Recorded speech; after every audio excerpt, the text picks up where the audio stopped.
రాష్ట్రంలో ప్రతిపక్ష నేతలపై అక్రమ కేసులు, అరెస్టుల పర్వం కొనసాగుతుందని వైఎస్ఆర్సీపీ నేత కాకాని గోవర్ధన్ రెడ్డి ఆగ్రహం వ్యక్తం చేశారు. తిరుమల లడ్డు వివాదంలో నిజాలు మాట్లాడిన మాజీ మంత్రి అంబటి రాంబాబుపై రాజకీయ కక్షతోనే 36 కేసులు బనాయించారని ఆయన ఆరోపించారు.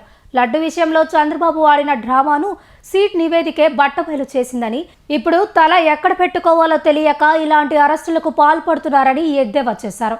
ప్రశ్నించే వారిని జైల్లో పెడితే భయపడతామని అనుకోవడం పాలకుల భ్రమ అని, రాజ్యాంగ ఉల్లంఘనకు పాల్పడుతున్న పోలీస్ వ్యవస్థకు భవిష్యత్తులో ప్రజలే బుద్ధి చెబుతారని కాకాని హెచ్చరించారు.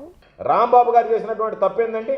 అంబటి రాంబాబు అనేటువంటి వ్యక్తి శనివారం రోజు అయ్యా ఈ చంద్రబాబు నాయుడికి నిన్న అడ్డం పెట్టుకొని ఈరోజు ఆ పవిత్రమైనటువంటి వెంకటేశ్వర స్వామికి అపవిత్రం చుట్టేటువంటి విధంగా, ఈరోజు అపవిత్రం కలిగేటువంటి విధంగా, సాక్షాత్తు కలియుగ దైవమైనటువంటి తిరుమల తిరుపతి వెంకటేశ్వర స్వామి ప్రతిష్టకు భంగం వాటిల్లేటువంటి విధంగా మీ చేష్టలు, మీ వ్యాఖ్యలు ఉన్నాయి. కాబట్టి చంద్రబాబు నాయుడికి, కూటమి ప్రభుత్వం ఉండేటువంటి పెద్దలకి మంచి బుద్ధి ప్రసాదించండి అని చెప్పి ఆయన పాపం పూజ చేసి వస్తే, ఆ పూజ చేసి రావడమే నేరంగా ఆయన మీద మీరు దాడి చేయడానికి లాఠీలు పట్టుకుని వెళితే, ఆయన ఆ రోజు పాపం ఆయన తోలనాడితే ఆయన ఏదో నోరుజారు ఒక మాట అన్నాడని చెప్పి ఆయన ఇంటి మీదకి వెళ్ళి బీభత్సం చేస్తారా?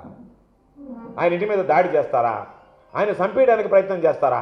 ఎన్నడైనా ఏ ప్రభుత్వం అయినా సరే ఈ విధంగా ఆలోచన చేసినటువంటి దుర్మార్గమైనటువంటి సంఘటనలు మీరు మాట్లాడి, మీరు బూతులు తిట్టి, దాని మీద మరలా ఆయన ఇంటి మీదకి వెళ్ళి ఆయన ఇంటి మీద దాడి చేసి, ఆయన సామగ్రి ఇంట్లో ఉన్నటువంటి వాళ్ళని పాపం బయటలను కూడా చూడకుండా వాళ్ళందరినీ భయకంపితులను చేసి, వాళ్ళందరూ భయభ్రాంతులకు గురై తలుపులు వేసుకుని పాపం పైన ఒక రూములో చేరితే, రాంబాబు ఎదుటిగా మీరు వీరంగం ఆడితే, పోలీసులు అడ్డు పెట్టుకుని మీరు మాట్లాడితే, పోలీసులు మీకు మద్దతు పలికితే, దాదాపుగా 6-7 గంటల సేపు వాళ్ళని చిత్రహింసలకు గురి చేసి అదే వ్యక్తిని తీసుకువెళ్ళి దాడికి గురైనటువంటి వ్యక్తిని, దాడి చేసినటువంటి వాళ్ళని పక్కన పెట్టి దాడికి గురైనటువంటి రాంబాబు గారిని తీసుకువెళ్ళి మీరు జైల్లో పెట్టారు అంటే కనీసం చంద్రబాబు నాయుడు కానీ ఈ పోలీసు వ్యవస్థకు కానీ మనస్సాక్షి అనేటువంటిది ఉంది అనేటువంటిది మీ మనస్సాక్షిని మీరు ప్రశ్నించుకోండి. ఇంతకన్నా దౌర్మాన్యం అంటే తిరుమల లడ్డు వ్యవహారంలో మీరు అబద్ధాలు ప్రచారం చేస్తుంటే, మీరు చేసేటువంటి అబద్ధాలని బయట చెప్తే దాని మీద మీరు జైలుకి పంపిస్తారా? దాని మీద మీరు దాడులు చేస్తారా?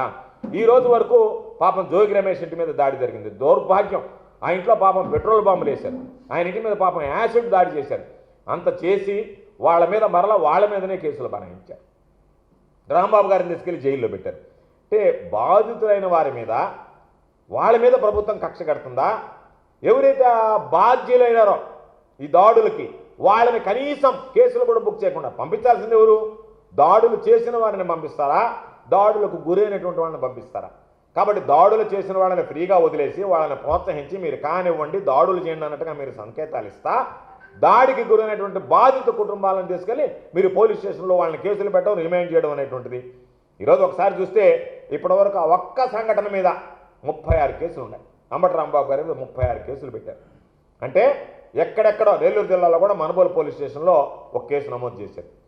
పోలీసులు ఈ 36 కేసులకు సంబంధించి ఎప్పుడో పోయిన సంవత్సరం ఒక మెడికల్ కాలేజీకి సంబంధించి ప్రైవేటీకరణ విషయంలో పాపం ఆయన వస్తుంటే ఆయన్ని అడ్డుకొని ఆ సిఐ దుర్భాషలాడితే, ఆ దుర్భాషలాడినటువంటి సిఐని వదిలిపెట్టి ఒక మంత్రిగా పనిచేసినటువంటి వ్యక్తి మీద అన్యాయంగా పాపం ఆ అధికారి, పోలీస్ అధికారి ప్రవర్తిస్తే దాన్ని పక్కన పెట్టి ఈయన మీద కేసు నమోదు చేసి, ఆ కేసు మీద ఈరోజు పీటీ వారెంట్ వేసి మళ్ళా కోర్టుకి పిలిపించి మళ్ళా ఈరోజు ఇంకొక కేసులో రిమాండ్ ఇచ్చారు. అంటే మీ ఉద్దేశం ఏంది?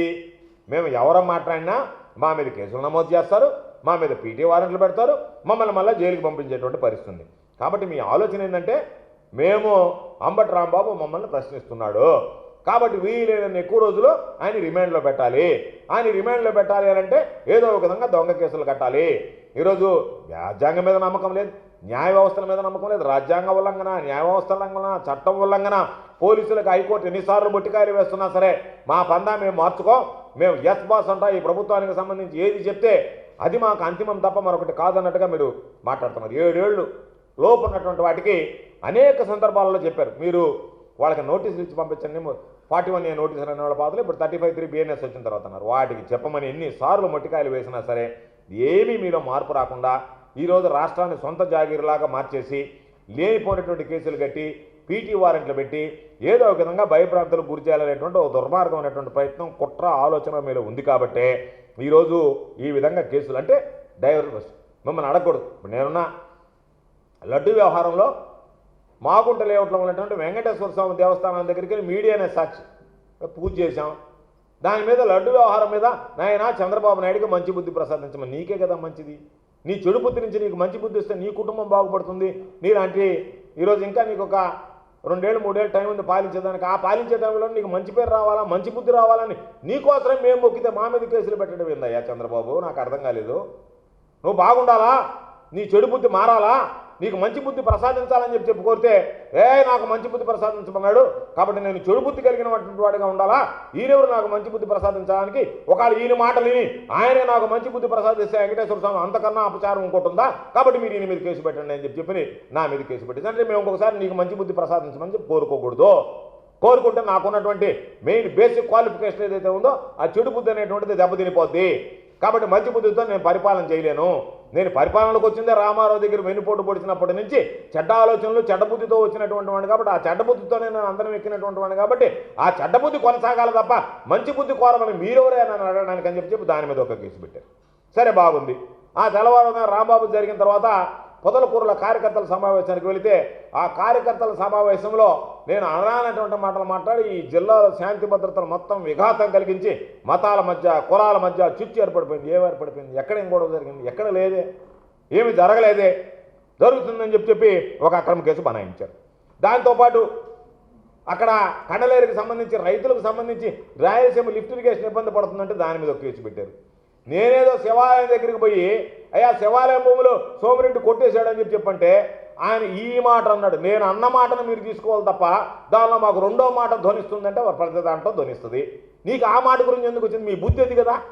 మేము ఒక మాట అన్నా ఆ మాటను తీసుకో ఉందాగా ఆయన అన్న మాటలో రెండో అర్థం ధ్వనిస్తుందంటే దాని మీద ఒక కేసు. అంటే మీకు ధ్వనిస్తే కేసేనా? వాస్తవం మాట్లాడింది కదా. ఇప్పుడు నేను మాట్లాడిన దాంట్లో మాకు 2 అర్థాలు కనపడుతున్నాయని చెప్పి మీ అర్థం మీరు ఎత్తుకుంటే మీ బుద్ధి అది కాబట్టి దాని అర్థం ఎత్తుక్కుంటున్నారు మీరు. అందుకని మాకు ఈ అర్థం వచ్చింది కాబట్టి దీని మీద కేసు. కండలేకపోతే కేసు, ఇక్కడ పూజ చేస్తే కేసు, అక్కడ దీనికి సంబంధించినటువంటి దానిలో కార్యకర్తల సమావేశానికి పోతే కేసు, అయా భూములు కొట్టేశాడని చెప్పి శివాలయానికి పోతే కేసు.